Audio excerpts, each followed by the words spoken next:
Surah 96. Alaq. Context. Period of revelation. This surah has two parts. The first part consists of verses 1 to 5, and the second of verses 6 to 19. About the first part, a great majority of the Islamic scholars are in agreement that it forms the very first revelation to be sent down to the Prophet. In this regard, the hadith from the Prophet's wife Aisha, which Imam Ahmad, Bukhari, Muslim, and other traditionists have related with several chains of authorities, is one of the most authentic hadith on the subject. In it, Aisha has narrated the full story of the beginning of revelation, as she herself heard it from the Messenger of God. Besides, Ibn Abbas, Abu Musa al-Ash'ari, and a group of the companions also are reported to have stated that these were the very first verses of the Quran to be revealed to the Prophet. The second part was sent down afterwards, when the Prophet began to perform the prescribed prayer in the precincts of the Kaaba, and his archenemy Abu Jahl tried to prevent him from this with threats. Beginning of revelation. The traditionists have related on the strength of their respective authorities the story of the beginning of revelation from Imam az-Zuhri, who had it from Urwa bin Zubair, who had it from Aisha, his aunt. She states that revelations to the Prophet began in the form of true, according to other hadith, good visions. Whichever vision he saw, it seemed as though he saw it in broad daylight. Afterwards solitude became dear to him, and he would go to the cave of Hira to engage in worship there for several days and nights. He would take provisions with him and stay there for several days, then would return to Khadijah, who would again provide for him for a few more days. One day when he was in the cave of Hira, revelation came down to him unexpectedly, and the angel said to him, "Read." After this, Aisha reports the words of the Prophet himself, to the effect, "I said, I cannot read. Thereupon the angel took me and pressed me until I could bear it no more. Then he left me and said, Read. I said, I cannot read. He pressed me a second time until I could bear it no more. Then he left me and said, Read. I again said, I cannot read. He pressed me for the third time until I could bear it no more. Then he left me and said, Read in the name of your Lord who created. Iqra bismi rabbika allazi khalaqa, till he reached what he did not know. Malam, Yalam. Aisha says, then the Holy Messenger returned home to Khadijah trembling with fear, and said to her, Cover me, cover me. And he was covered. When terror left him, he said, O Khadijah, what has happened to me? Then he narrated to her whatever had happened, and said, I fear for my life. She said, No, never. Be of good cheer. By God, never will God debase you. You treat the kindred well, you speak the truth. One tradition adds, you restore what is entrusted to you. You bear the burden of the helpless, you help the poor. You entertain the guests, and you cooperate in good works. Then she took him to Waraka bin Nawfal, who was her cousin. He had become a Christian in pre-Islamic days, wrote the Gospel in Arabic and Hebrew, and had become very old and blind.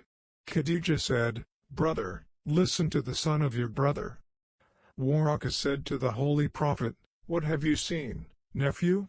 The Holy Prophet described what he had seen. Waraka said, This is the same Namus, the angel of revelation, which God had sent down to Moses. Would that I were a young man during your prophethood. Would that I were alive when your tribe would expel you. The Holy Prophet said, Will they expel me? Waraka said, Yes, never has it so happened that a person brought what you have brought and was not treated as an enemy.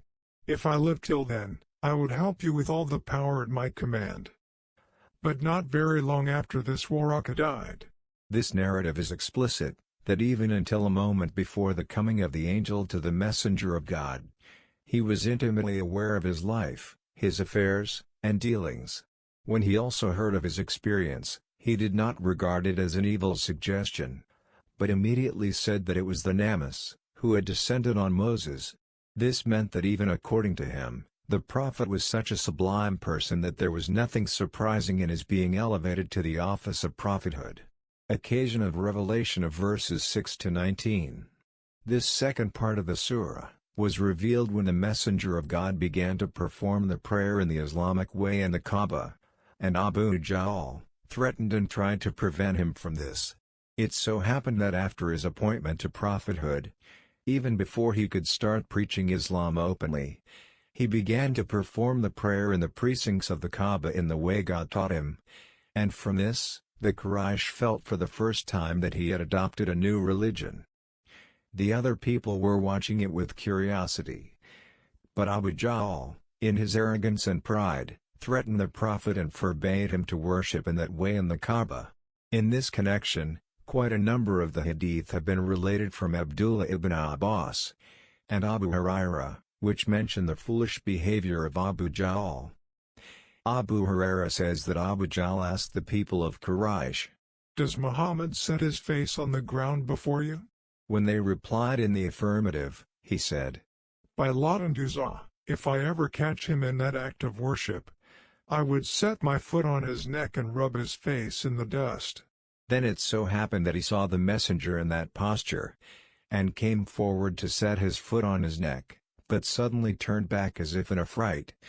And being asked what was the matter, he said there was a ditch of fire and a terrible spirit between himself and Muhammad and some wings. On hearing this, the Prophet remarked, "Had he come near me, the angels would have smitten and torn him to pieces." As narrated by Ahmed, Muslim, Nasai, Ibn Jarir, Ibn Abi Hatim, Ibn al-Munzir, Ibn Marduyah, Abu Nu'aym Isfahani, by Haki. According to Ibn Abbas, Abu Jahl said, "If I caught Muhammad performing his prayer by the Kaaba, I would trample his neck down." When the Prophet heard of it, he said, "If he acted so, the angels would seize him there and then." As narrated by Bukhari and Tirmizi. According to another hadith from Ibn Abbas, the Prophet was performing his prayer at the station of Abraham. Maqam Ibrahim. Abu Jahl passed that way and said, "O Muhammad, did I not forbid you this?" And then he started to threaten him. In reply, the Prophet rebuked him severely. Thereupon he said, "O Muhammad, on what strength do you rebuke me? By God, my followers in this valley far exceed yours in number." As narrated by Ahmed, Tirmizi, Nasai, Ibn Jarir, Ibn Abi Shaybah, Ibn al-Munzir, Tabrani, Ibn Marduyah. Because of these very incidents, the portion of this surah, Verse 6, beginning with, "No, but indeed man transgresses," was sent down. Naturally, the place of this part should be the same as assigned to it in this surah of the Quran. For after the coming down of the first revelation, the Prophet had given expression to Islam first of all by the act of prayer, and his conflict with the pagans.